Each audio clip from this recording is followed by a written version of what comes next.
찰스 호스킨스가 XRP 소송과 관련하여 상당한 관심이 있어 보이는데요. XRP 소송에 대한 소문이 맞는지 보자고 이야기를 했다고 합니다. 이게 정확히 무슨 내용인지 화면을 이동해서 함께 보도록 하겠습니다. 네, 일단 화면을 보시게 되면은 헤드라인은 이제 방금 말씀드렸듯이 XRP 소송에 대한 소문이 맞는지 보자, 카르다노의 설립자가 이야기한다라고 적혀 있는데, 이 밑으로 내려가서 형광펜 쳐져 있는 부분만 빠르게 보겠습니다.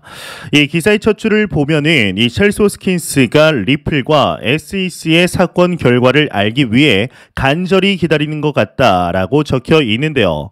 이 12월 15일 카르다노 에이다의 공동 창립자인 찰스 호스킨스의 경우는 대부분의 소문이 주장하는 것처럼 XRP의 결의안이 나오지 않을 경우 얼굴에 계란이 생길 수 있다라고 트윗을 했다고 합니다. 하지만 이에 대해서 크립토 킹이라는 인물은 이 찰스 호스킨스를 향해 찰리 라이드 투 유, 즉 찰리가 이제 당신에게 거짓말을 했다라고 코멘트를 남긴 것을 또 이 찰스 호스킨스는 이렇게 리트윗하면서 이것이 바로 소셜미디어가 커뮤니케이션이 끔찍한 이유다. 크립토 킹은 본인이 거짓말을 하고 있다는 것을 알고 있다라는 등 서로 물고 뜯는 진흙탕 싸움이 번지고 있습니다.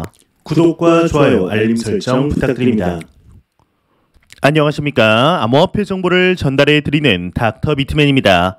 네, 주말의 시작 토요일의 아침이 밝아왔습니다. 어떻게 오늘 하루 잘 보내고 계신가요? 참 요즘 날씨가 살벌합니다. 이제 오늘도 전국적으로 눈이 내릴 가능성이 농후하다고 하는데 항상 나가실 때 몸 건강 챙기시길 바랍니다. 현재 시간이 갈수록 보합 흐름을 보이던 비트코인의 방향성이 생기고 있습니다. 그 방향성이 이게 하방이라 참 아쉬울 따름인데요. 현재 하락은 이제 FOMC 기자회견 당시 제롬 파월 의장의 매파적인 언급의 영향으로 분석이 되고 있습니다. 일단은 코인 마켓캡에서 메이저 탑10 코인들 먼저 한번 살펴보도록 하겠습니다. 네, 시가총액 1위 비트코인의 경우는 전날 대비 2.86% 하락한 16,972달러대를 나타내고 있으며 2위의 이더리움은 5.30% 하락한 1,200달러대를 나타내고 있습니다. 7위의 XRP는 5.08% 하락한 0.36달러, 8위의 도지코인은 6.33% 하락한 0.08달러대를 나타내고 있는데요. 비트코인의 더미넌스, 이더리움의 더미넌스는 각각 39.6%, 17.9%를 나타내고 있습니다. 그렇다면 과연 선물 투자자분들은 현재 포지션 어떻게 나누고 있는지 롱숏 비율 한번 확인해 보도록 하겠습니다. 네, 일단 비트코인의 경우는 롱 포지션이 68%로 우위를 점하고 있습니다. 이더리움의 경우도 롱 포지션이 59%로 우위를 점하고 있으며 XRP의 경우도 롱 포지션이 56%로 전반적으로 롱 포지션이 우위를 점하고 있는 것을 확인할 수가 있네요. 네, 이제는 좀 상승을 해주었으면 좋겠는데 이제 어제이죠. 12월 16일 이 홍콩에서 세계 최초의 이더리움 ETF가 데뷔하였습니다. 하지만 이게 현재 암호화폐 시장을 대변해주는 모습을 보여주었는데 이게 무슨 말이냐? 거래 첫 1시간 동안 거의 움직임이 없었다고 합니다. 만약 이더리움 ETF가 작년에 출시가 되었다라면 이제 지금과는 사뭇 다른 모습을 보여주었을 텐데요. 참 크립토 마켓의 현재의 단면을 보여주는 것 같아 씁쓸함을 감출 수가 없습니다. 이제 그렇지만 이러한 시기들을 고래들은 오히려 축적의 타이밍으로 보는 것일까요? 어제는 XRP의 고래들이 3일 동안 약 900억 원 가량의 XRP를 축적하고 있다라는 것을 알려드렸는데 비트코인 또한 11월 중순 이후 지속적으로 고래 수가 증가하고 있다고 합니다. 이 하나의 차트를 보여드릴 텐데요. 네, 현재 보고 계신 차트는 100개 이상의 비트코인을 가진 지갑수를 보여주고 있습니다. 일단 조금 더 확대하고 강아지 살짝 치워보겠습니다. 네, 여기 보이시는 이제 검은색 그래프는 비트코인 가격을 나타내고 이 주황색 그래프는 고래의 주소수를 나타내는데 현재 11월 말 정도를 기점으로 비트코인 고래 주소수가 지속적으로 증가하고 있는 것을 확인할 수가 있습니다. 그런데 가격은 도대체 왜 이런 것일까요? 참 아쉬움이 나올 수밖에 없는데 이처럼 현재 비트코인의 중단기적인 가격 분석들이 지속적으로 나오고 있습니다. 이에 오늘은 이제 RSI 온체인 데이터 지표를 통해서 이 매수와 매도 전략에 대해서 한번 알아보려고 하는데요. 일단 차트를 한번 보겠습니다. 네, 차트를 보시게 되면은 하단 노란색으로 이제 네모나게 표시가 되어 있는 곳이 보이실 겁니다. 이게 이제 RSI 지표인데요. 이제 통상의 온체인 데이터들, 즉 보조 지표들은 내가 이 시점에 진입을 해야 할지 아니면 더 기다려야 할 타이밍인지 이게 뭐 팔아야 될지 이 보조적으로 도움을 얻는 도구이지만 이제 100%는 정확하지는 않습니다. 그 이유가 중대형 고래들이나 세력들에 의해서 이게 차트가 무너지는 경우가 발생을 하기 때문인데 지금부터 말씀드릴 RSI 지표의 경우는 정해진 기간이나 시간 동안에 코인 시세가 오르고 내리는 변동폭 부분을 숫자 지수로 표현한 것입니다.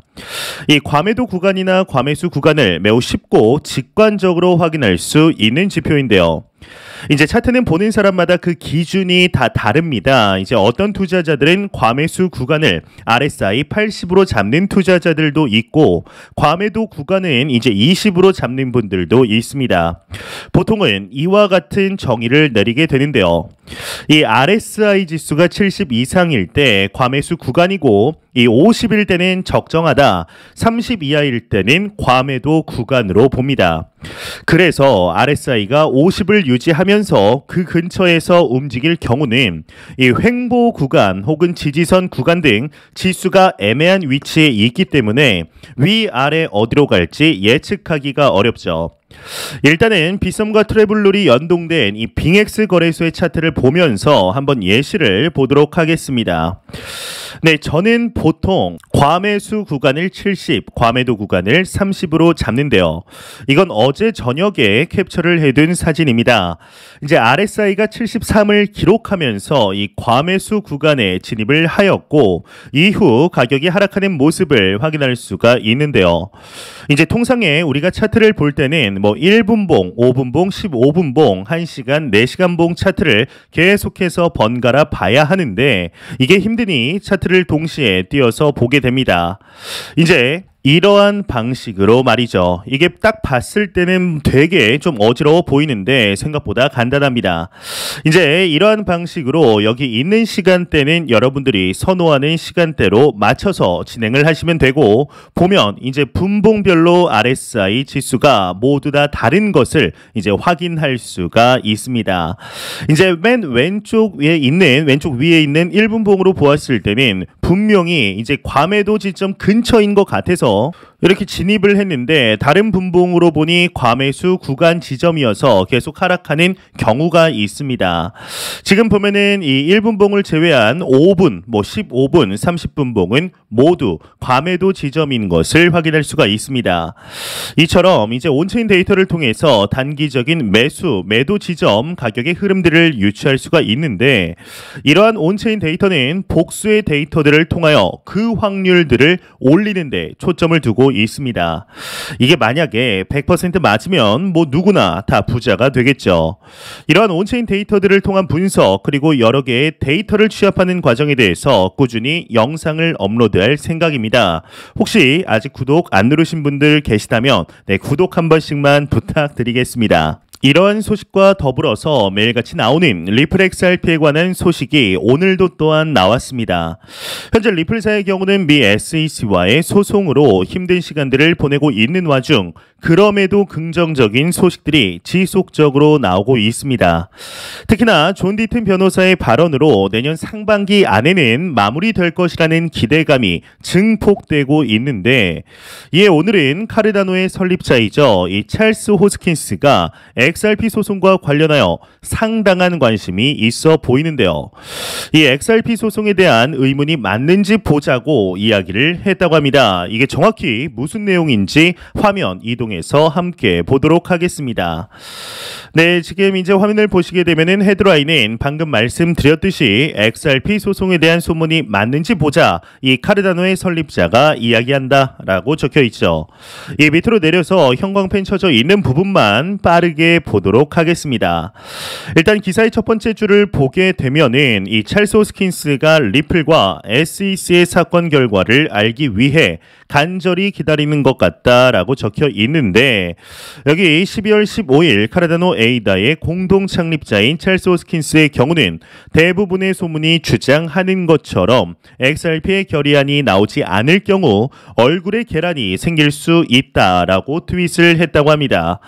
여기서 이제 깨알 상식으로 하나 말씀을 드리자면, 이 찰스 호스킨스의 트윗을 보면 얼굴에 계란이 생길 수 있다라는 뜻의 might have some egg on my face라는 뜻은 이 관용어로서 체면을 구긴다, 창피를 당한다라는 뜻으로 이해하시면 충분합니다. 즉 XRP의 결의안이 나오지 않을 경우 창피를 당할 것이라는 뜻을 더욱 어필한 것이죠. 또한 앞서 불과 며칠 전에 이 찰스 호스킨스는 리플과 SEC 소송에서 진행 중인 개발 작업에 대한 일부 정보를 이제 공유했다고 합니다. 그러면서 호스킨스는 일부 확인되지 않은 보고서에 리플 대 SEC의 판결이 2022년 12월 15일에 나올 수 있다고 주장하고 있다 밝혔지만, 이 기사가 작성되던 시간대는 12월 16일이므로 이 XRP 소송에 대한 모든 소문이 가짜임을 의미한다라고 말을 하고 있는데요. 네, 그렇다면은 이제 우리가 한번 찰스 호스킨스의 트위터를 한번 직접 들어가 보도록 하겠습니다. 네, 지금 이제 보시게 되면은 트윗을 보면 달걀을 본인 얼굴에 이렇게 깨뜨리는 인물이 나오면서 방금 말씀드린 내용이 적혀 있는데요.